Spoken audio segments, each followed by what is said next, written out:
Vishwakarma engineering drawing classes में आप सभी का स्वागत है। छात्रों को सलाह दी जाती है कि विश्वकर्मा इंजीनियरिंग ड्राइंग क्लासेस के वीडियो को सिर्फ रेफरेंस पर्पस के लिए ही यूज करें। हम हाइड्रोलिक सिस्टम सर्किट डायग्राम के बारे में वीडियो सीरीज बना रहे हैं।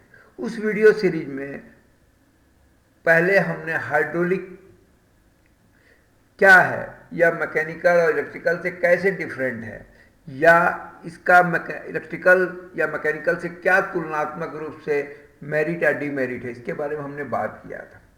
अब यहाँ पर हम हाइड्रोलिक क्या है और हाइड्रोलिक के इक्विपमेंट कौन कौन से होते हैं, उसमें क्या क्या कंपोनेंट्स होते हैं और हाइड्रोलिक इक्विपमेंट जो होते हैं वह किस किस तरह से होते हैं या इंडस्ट्री में किस किस तरह से यूज होते हैं, यह एक संक्षिप्त जानकारी ले लेने के बाद हम हाइड्रोलिक सिस्टम सर्किट डायग्राम बनाने के लिए क्या क्या तरीके होते हैं इस पर हम बात करेंगे। फिर उसके बाद एक एक करके उस पर हम बढ़ते चले जाएंगे।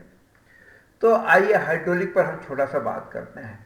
The word hydraulic is derived from the Greek word hydro and olic, यानी पानी और pipe.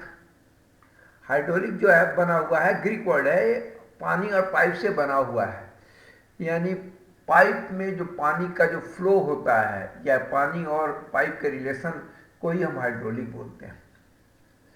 In general it deal with the flow behaviour of liquid, यह जो है लिक्विड के फ्लो बिहेवियर के बारे में बात करेंगे, बात करता है या उससे चलता है।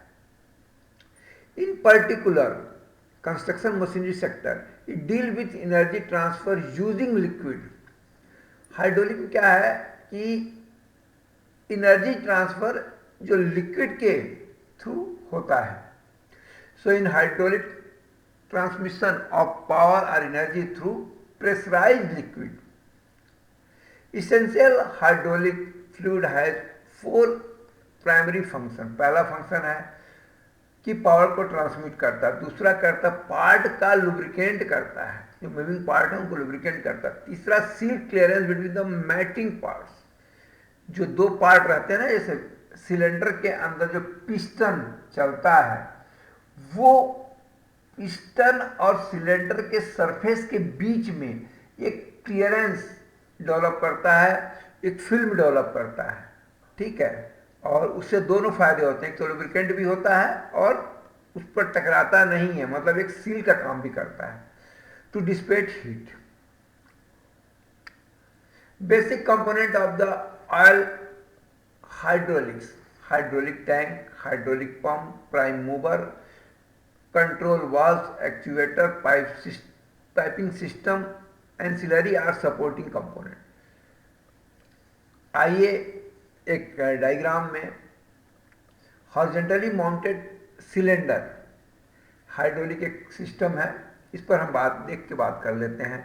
ये देखिए टैंक रहता है, इसके अंदर फिल्टर रहता है, ये पंप है, ये मोटर है, ये प्रेशराइज रिलीफ वाल्व है, डायरेक्शन कंट्रोल वाल्व है, फ्लो कंट्रोल वाल्व है, चेक वाल्व है और ये डबल एक्टिंग सिलेंडर है, ठीक। तो ये करीब करीब जितने भी हाइड्रोलिक इक्विपमेंट आप देखेंगे उसमें बेसिकली इसी के हिसाब से काम करता है। यहाँ एक चीज़ और बता दूं कि जैसे जैसे आप डिवाइस का एक ऐसी या बहुत सारी चीज़ें जब देखते जाते हैं तो क्या होता है उसमें सेफ्टी फैक्टर के हिसाब से डिफरेंट टाइप के वाल्व्स हम यूज़ करते जाते हैं। कुछ वाल्व इलेक्ट्रिकली ऑपरेटेड रहेगा, कुछ मैनुअली ऑपरेटेड रहेगा। तो वो बेसिक डायग्राम तो ये है, उसमें अगर उनको और जोड़ा जाएगा तो थोड़ा सा डिफरेंस होता जाएगा। वर्टिकल माउंटिंग सिलेंडर अगर है तो कैसे रहता है, देखिए ये हाइड्रो रिजर्वायर है, ये फिल्टर है, ये पंप है, मोटर है, ये प्रेशर रिलीफ वाल्व है, ये डायरेक्शन कंट्रोल वाल्व है, ये डबल एक्टिंग सिलेंडर है और ये लोड है, ठीक। इसका जो सर्किट डायग्राम ये है, सर्किट डायग्राम पंप है, एक्चुअली में देखिए सर्किट डायग्राम भी कई तरह के होते हैं, इससे ब्लॉक सर्किट डायग्राम भी होता है, लाइन सर्किट डायग्राम भी होता है, और cut off part circuit diagram भी होता है। तो यहाँ पर ब्लॉक सर्किट डायग्राम के थ्रू इसको बनाया गया है।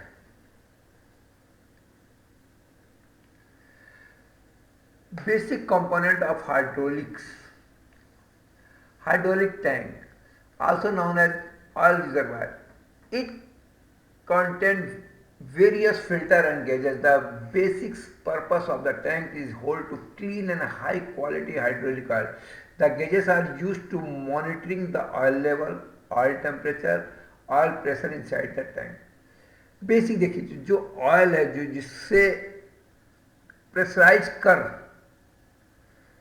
जो एनर्जी जो ट्रांसफर होगा वो इसी ऑयल की तरफ होता है। इस ऑयल को क्लीन और अच्छी क्वालिटी का हो इस टैंक के अंदर। इस टैंक को भी मॉनिटरिंग कर सकते हैं कि ऑयल का टेम्परेचर कितना है, ऑयल का लेवल कितना है, और जो अंदर का ऑयल जो रिटर्न ऑयल आता है इसी टैंक में आएगा, सो दैट कहीं ऐसा ना हो कि प्रेशर ज़्यादा हो तो वो भी टैंक के अंदर का प्रेशर नापने के लिए गेज लगा रहता है। Hydraulic pump use to force the hydraulic oil into the system. Hydraulic pump ही मेन रहता है कि जो टैंक से ऑयल को लेके वहां तक पहुंचाता है, कहां तक, उस सिस्टम तक के। The resistance to this flow create a pressure. जो देखिए कभी भी क्या प्रेशर कैसे डेवलप होता है, जो भी फ्लो रहेगा चाहे ऑयल का चाहे एयर का, उसमें अगर रेजिस्टेंस डेवलप होगा तो प्रेशर डेवलप होगा। अगर कोई रेजिस्टेंस ना हो, फ्री फ्लो हो, तो प्रेशर भी नहीं के बराबर है, उस वाली प्रेशर ही फिर रह जाएगा। So please note the pump are flow generator, not pressure generator. ठीक है ना, ये फ्लो ही जनरेट करेगा पंप, प्रेशर नहीं आ। जैसे ही उसको रेगुलेट करेंगे किसके, इसके फ्लो को, तो प्रेशर आपको जनरेट होना चालू हो जाएगा। Prime mover, general electrical motor or IC engine use to drive the hydraulic pump. ठीक। Control valve to control direction, pressure and flow rate. जो डायरेक्शन को कंट्रोल करता है उसको डायरेक्शन कंट्रोल वाल्व बोलते हैं, जो प्रेशर कंट्रोल करता है प्रेशर कंट्रोल वाल्व बोलते हैं, जो फ्लो कंट्रोल करता है उसको फ्लो कंट्रोल वाल्व बोलते हैं। Hydraulic actuator to convert the oil energy into the useful work, linear force या रोटरी। नॉर्मली हाइड्रोलिक से दो ही तरह का हम लोगों मतलब इंडस्ट्री में यूज होता है, एक तो लीनियर होता है, दूसरा रोटरी होता है। तो जो लीनियर होता है वो हाइड्रोलिक सिलेंडर के थ्रू होता है, जो रोटरी होता है हाइड्रोलिक मोटर के थ्रू होता है। पाइपिंग सिस्टम, इसमें फ्लेक्सिबल होस भी, और फ्लेक्सिबल होस, स्टील होस, डिपेंड करता है कि हमारी रिक्वायरमेंट क्या है और कहाँ पर हमारी स्थिति है, उनके हिसाब से इसमें पाइपिंग सिस्टम होता है। और साथ में फ्लेक्सिबल होस के साथ कनेक्टर रहेगा, या स्टील पाइप है तो उसके साथ भी कनेक्टर रहता है। तो जो हाइड्रोलिक ऑयल को उस लोकेशन तक कैरी करता है वही पाइपिंग सिस्टम है। Ancillary or supporting component, accumulator, intensifier, heat exchanger, seal and bearing, instrumentation and measurement, ये जितने सब ये सपोर्टिंग कंपोनेंट्स हैं। अब इसके जो हाइड्रोलिक के एप्लीकेशन के क्षेत्र कौन कौन से हैं, तो स्टेशनरी हाइड्रोलिक में बहुत से तरह का यूज, जैसे मशीन टूल्स में है, हाइड्रोलिक प्रेस में है, लिफ्टिंग प्लेटफॉर्म में है। लिफ्टिंग प्लेटफॉर्म भी कई तरह का होता है, जैसे कार वॉश के लिए है तो ये अलग होगा, और इसको ट्रांसपोर्ट करने के लिए है तो अलग होगा, और AR&D टेस्टिंग फैसिलिटीज़ के लिए तो अलग होगा, लिफ्ट के लिए अलग है, रोलिंग लाइन के लिए अलग है, इंजेक्शन मोल्डिंग मशीन और मशीन टूल्स के लिए अलग है, प्रेसेस अलग है। तो ये जितने भी हैं स्टेशनरी आइटम में भी हाइड्रोलिक का यूज़ होता है, और ये जिस तरह के यूज़ होते जाएंगे और जिस पर हम बात करेंगे उसके हिसाब से उसके सर्किट डायग्राम और उसके बारे में हम आगे डिटेल में बताते रहेंगे।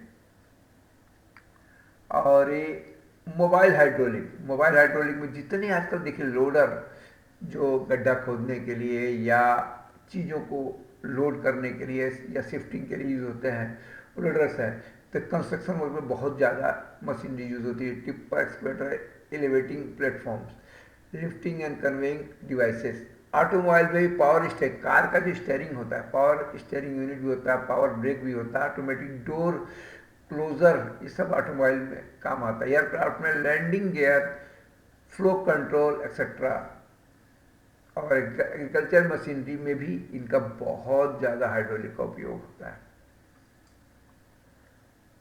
इस तरह से हाइड्रोलिक के बारे में हम थोड़ी बहुत जानकारी आपको दिए हैं, और इसी के आधार पर जब हम हाइड्रोलिक सर्किट डायग्राम पर जब पढ़ेंगे और चीज़ों को बताएंगे तो ये आपको के लिए थोड़ा सा हेल्पफुल रहेगा, इसलिए हमने इसको शॉर्ट में आपको बता दिया। मेरा जो वीडियो सीरीज है हाइड्रोलिक सिस्टम सर्किट डायग्राम, वह नेक्स्ट वीडियो से चालू हो रहा है। इसके पूर्व के जो वीडियो में मैंने हाइड्रोलिक सिस्टम सर्किट डायग्राम में बनाने के लिए जो हाइड्रोलिक इक्विपमेंट लगेंगे, कंपोनेंट रहेंगे, या उनके जो फंक्शंस हैं या क्या यूजर्स हैं, उसके बारे में मैंने बता दिया। जो मशीनरी हाइड्रोलिक सर्किट्स के थ्रू डेवलप की जाती हैं और बनती हैं, उसके बारे में बताया।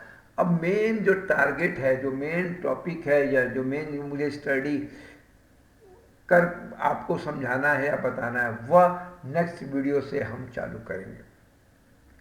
Okay, thank you.